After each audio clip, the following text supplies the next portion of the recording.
Hey guys, what's up?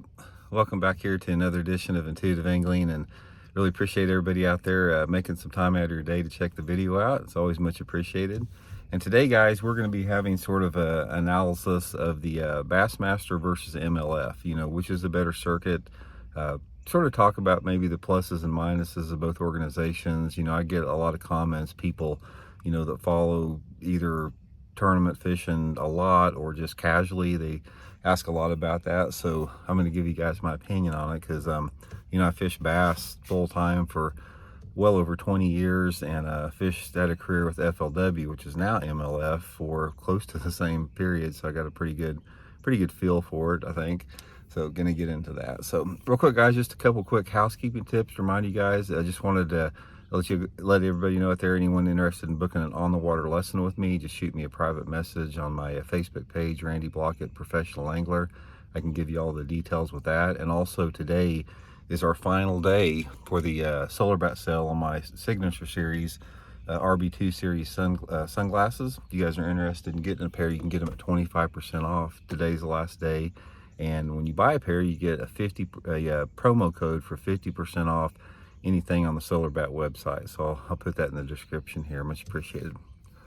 Okay, guys, the first thing I want to clear up here, as far as when we talk about MLF versus Bass, is the fact that now this is even the same before MLF purchased FLW. So, when we're talking about MLF, we're talking about the current, the status of it, also the past with the FLW, because a lot of it sort of came over with that. There is no difference in the skill level between either circuit. I think what happens, there's a perception in the public that the Bassmaster Elite Series is the best of the best simply because of the notoriety of the Classic and that type of stuff. And Bass has done a great job marketing the anglers and the organization. But given that, guys, there is no difference between the skill levels. There's no daylight between the two. So when you talk about in terms of the prestige about being part of either organization, don't fall for any of the smoke screen. But the level of competition is both on both sides. So I wanted to clear that up right off the bat. So let's talk a little bit about both on here. Bassmaster, the entire the center of its appeal, which always will be the center of Bassmaster's appeal, is the Bassmaster Classic. I don't care what comes along. I don't care if Elon Musk donated, $10 billion and created a world championship where they paid, $5 million to the winner. The Bassmaster Classic is always going to be the premier event in the sport, simply because, Ray Scott founded that organization back in the late 60s, created the Bassmaster Classic, and that's part of the tradition of the sport. It's sort of like trying to take the Super Bowl or the World Series away from those sports. It'll never happen. So given that, you've got to sort of figure that into the equation when you talk about the public perception of either organization. And it's debatable as far as what the Classic is now versus what it was back years ago. But regardless, guys, Bass having the Bassmaster Classic does give it a leg up as far as in terms of that. Now, talk a little bit about the Classic here, guys. I don't mean to take anything away from the Bassmaster Classic today in 2023, but the Bassmaster Classic is not the same now as it was back in specifically the 80s and a lot of the 90s, the early part of the 90s. Back then, it was a different event because the pageantry of the Classic was on a different level from where it is now. It's simply not, it's not the same event. The energy is not the same. And I think a lot of that has to do with the fact that when FLW had the FLW Cup, that sort of watered it down a little bit. They tried to make some changes with it. There's a lot of sponsors that dropped out. It's not really the same. Before, when you went to the Bassmaster Classic, it was like, let me explain to you guys what it was a little bit. The classics, the early classics I fished, you get this, you work your butt off all year. It's the only championship in the sport. There's none, the entire industry focuses on it. And when you qualified for the Classic, you got a lot of opportunities that came with it. You got this, invitation to attend. You got your airfare paid for. They already had boats there. Nobody used their own boats. They had boats furnished. Everybody had the same boat. Paid for all your lodging, all your expenses, all your hotel. They had these incredible banquets with entertainment every night. They had, famous singers there. Um, you know, you had you had your own personal driver. So for example, we'd walk out of the hotel and you'd walk down to the boat yard, you'd get into your boat that was numbered, had your name on it, and you had your driver hook the boat up, and they pulled you to the lake, they launched you, and then the same thing, when you came back in the evening to check in, your driver would have the trailer in the water, you'd pull up there, you get in the passenger seat, they drive you back to the weigh-in stadium with a police escort. I remember we were at Birmingham, Alabama for a Bassmasters Classic at Logan Martin, and they shut the highway down. They shut the highway down from Logan Martin to Birmingham for a single file train of the tournament anglers, police escort the whole way with the lights flashing. So they don't do that anymore. It's like it's for a lot of different reasons, and pretty much a lot of it's financial. They don't do that anymore. So given that, the Classic is just not the same as it used to be now. It used to be. So in correlation with that, you had the Forest Wood Cup, and now you have the red, I think it's the Red Crest, like that. So those were never able to compete with it, even though it was just as difficult to qualify for the Forest Wood Cup, maybe even more difficult than the Bassmaster Classic. You didn't get the notoriety. So if you were one of those anglers with FLW that fished the circuit and you qualified for the FLW Cup, you didn't get any notoriety for it. You didn't get any type of congratulations hardly from the sponsors. They didn't really care about it. They just cared about bass. So point of the matter is when you're talking about which is a better organization, B.A.S.S has done a lot better job over the years marketing the events and the anglers than MLF now and FLW before, that type of stuff. So I think that's one of the things you can't really, go beyond that. But as far as let's get into the more current era of it like that. When you're talking about organization, I think you have to look at the overall organization. Bassmaster has the Bassmaster Opens and the Elite Series, and they've got some kayak and some college and high school stuff too. MLF, they have the BFLs, which used to be the old Redmans back in the day that FLW had. They got the Toyota Series, which used to be the Costas and the Everstarts and a bunch of different title sponsor names. And then they have the Bass Pro Tour. So in terms of opportunities for the anglers, MLF definitely has a leg up on Bass simply because they have the BFL and the Toyota Series and more divisions. And then you have the Bass Pro Tour. I've always said, guys, I'm not a big fan. I'm not taking away anything from the Bass Pro Tour because they've changed it up a little bit now. But when they created MLF, they handpicked 80 or 90 guys to fish the tournaments, and there was a lot of guys in there that got invitations that, in my opinion, did not deserve invitations. There was a ton of other guys with better qualifications, and they just sort of picked who they wanted to and started their organization. And now they have some type of a qualifying criteria for that, although that constantly changes. So I think what happened with MLF is they undermined a lot of their own credibility early by not being transparent with their qualification.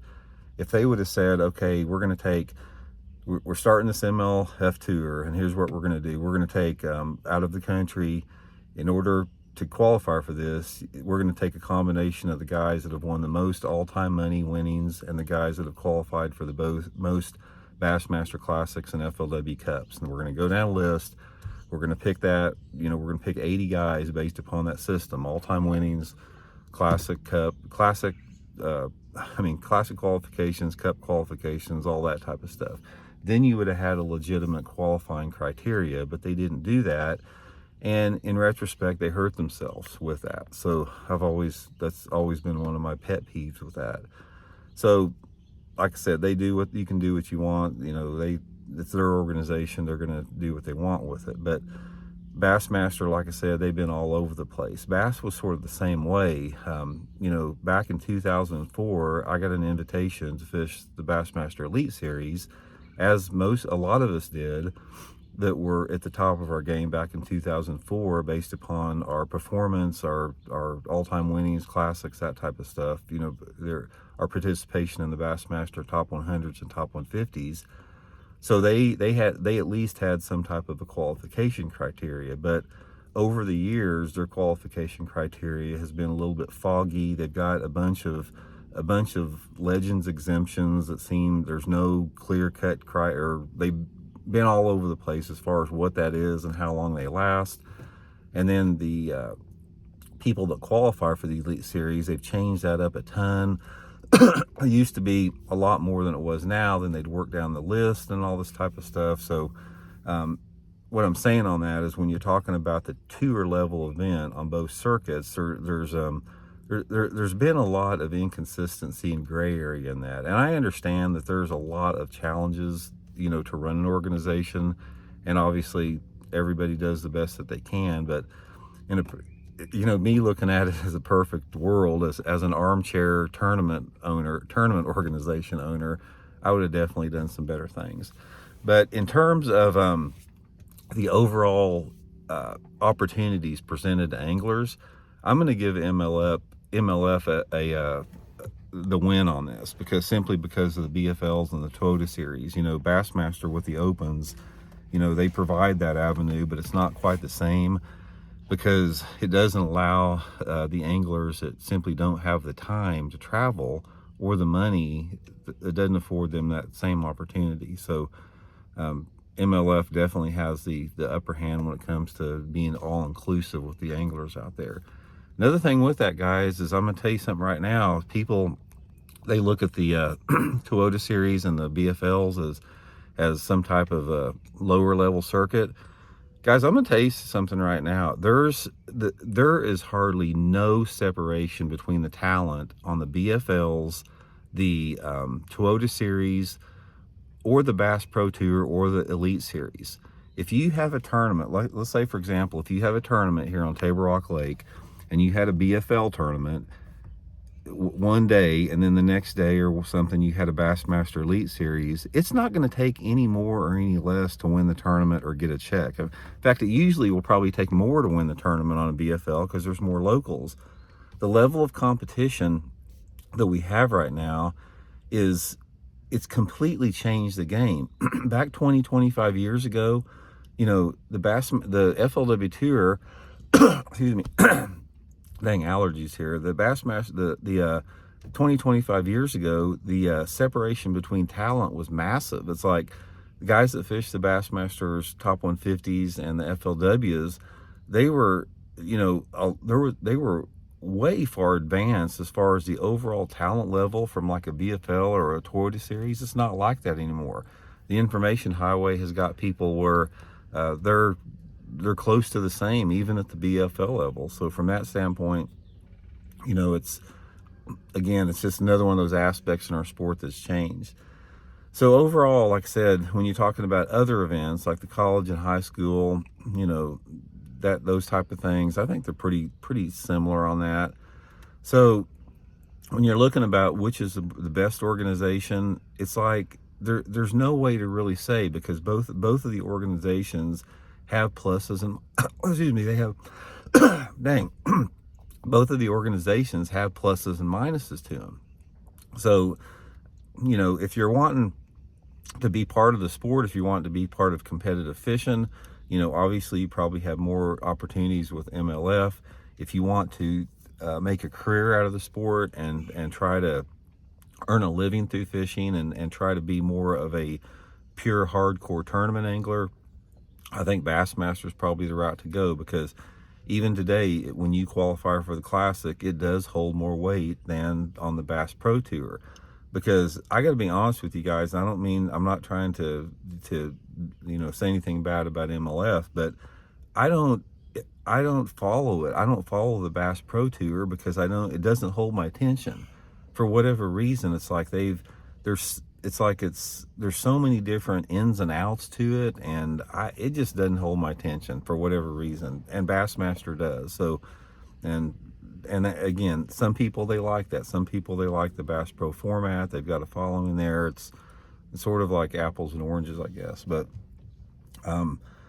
I realize that it's not easy to run a tournament organization. It's a business, but I think one of the things that, it's fun to do if you're a follower of tournament fishing is, you like to critique stuff like this a little bit. And I think every person out there would like to see something different. I mean, the main thing that I would like to see different is the payouts increase. I've never understood why that our payouts are less now than they have been in 25 years, and the entry fees are more, regardless of the fact, how good the economy is. Our economy has steadily improved since 2008. It's probably better than it was back when those payouts were high back in the late 90s a lot of times. And nobody's really been able to answer the question why tournament anglers now, they're not even fishing for their own entry fees. A lot of the tournaments they have on the the AAA and that in both organizations, they don't even pay out 100% on the entries, which is ridiculous. So there's, like I said, pluses and minuses to both. I'd be curious to know what you guys think on this. Shoot me some comments here. Let me know what your guys' opinion on it is. And thanks for tuning in. I'll talk later.